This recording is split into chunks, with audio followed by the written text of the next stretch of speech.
Hey guys, it's Jessie with Lost Marbles Farm. I know I look like a hot mess, but if I took the time to get ready and look nice in front of the camera, I would never shoot a single video.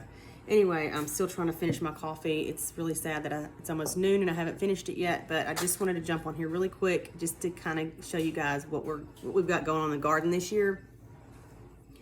We're not growing as many things as we would normally grow because we're still trying to get things sorted out with the house inside. So it's very, very, very, very difficult to find the time. My eye starts twitching as I say that. You can probably see it twitch. Anyway, it's hard to find the time to get everything done outside and inside at the same time. So we're doing just focusing on green beans this year because what we've learned throughout the years is if we really grow a ton of one thing, we can skip growing that the next year and do a ton of something else. So last year it was tomatoes. I had two or three rows of the paste tomatoes, and I made a ton of spaghetti sauce and pizza sauce, which I still have a lot. Mama, no one said he feels sick. Okay, we'll talk about that in a minute. Anyway, I have a ton of spaghetti sauce. Now I may run out halfway through the year, but because we eat a lot of pasta sauce, but it still made a whole lot. I did not grow green beans last year, but the year previous, I grew a ton of green beans and put up tons and tons and tons of green beans, and we still have green beans. I think there's 4 or 5 jars left, just enough probably to have green beans a few more times before I start harvesting. So we're not doing tomatoes this year, but we are doing the rattlesnake green beans, and I grew these, back in 2021 was the last time I grew them, and so we're doing the rattlesnake beans. I really wanted to grow the lady peas again that I grew last year. Remember when I did some videos on the lady peas and I had that pea sheller that my aunt gave me, and it was just awesome to shell the peas, and they were so good. If you ever get the chance to grow lady peas, they're really, really tiny, but they are absolutely delicious. Apparently, I did not save seeds. If I did, I must have misplaced them and I don't know where I put them. So no lady peas this year. So, but a few years ago, I guess in 2020, I grew these Dakota Bumble. It's actually, hang on, it's a cross, and I can't remember what it's a cross of, and I can't remember where we got the seeds from because I don't have the original pack. But let me show you how pretty they are.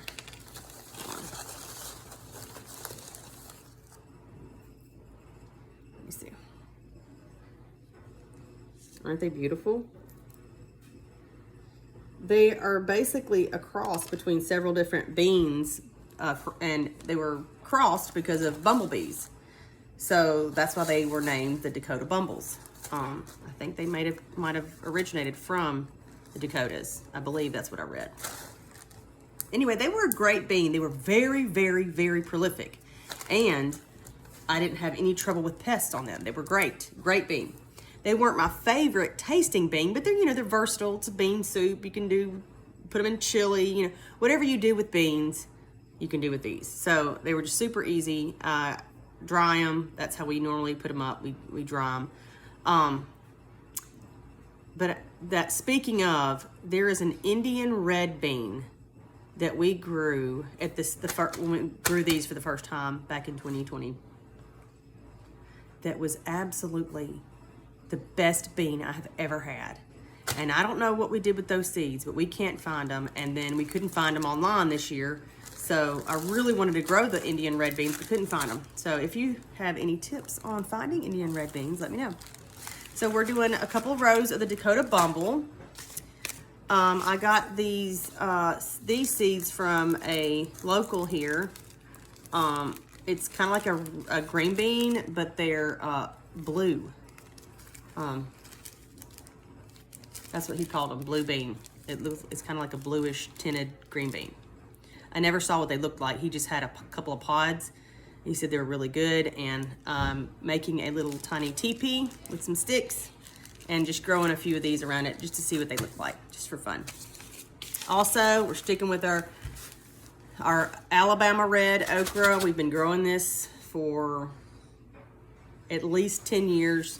We love Alabama red okra. It's a gigantic tree of an okra plant. and it has like traces of dark red crimson on it.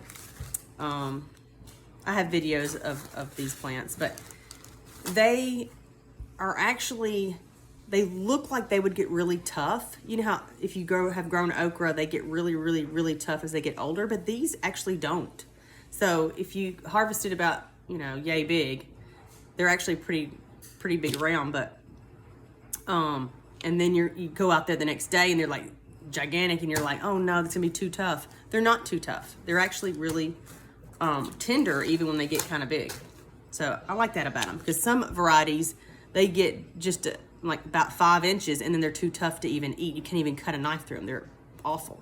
So anyway, I love the Alabama Red. It's super easy, very prolific. Grown it for years. If you want any seeds, let me know. I've got tons of them. And then in previous years, I've always grown either loofahs or some type of gourd up along the south-facing side of our chicken pen, or southeastern side of the chicken pen, and that blocks a lot of the sun and gives them an extra shade. I love doing that. Plus, they get fed. Like any gourds or pumpkins are heavy feeders, and they need lots and lots of nitrogen. So planting those downstream, I guess you could say, when it rains, it would leach that way. I don't have to feed them or anything. They just get plenty of nutrients. But this year, we're gonna do little mini pumpkins. So we're gonna do some mini pumpkins beside the chicken pen, because the kids love those in the fall. I'm trying to think of what else. Already in the garden, I've got tomatoes and peppers. And then we've got some pumpkins and winter squash. I'll take you guys on a garden tour and show you where everything's planted, hopefully in the next week or two. I know I keep saying that, like I have all these ideas for videos I'm gonna get out, and I hardly ever get them out. But I promise that's coming to an end, because we're actually finishing up with the house this week and I can turn my attention to outside. All right, I'm excited about this year's garden season. What are you growing this year? Tell me if there's anything new that you're gonna experiment with, and what your plans are. All right, you guys take care.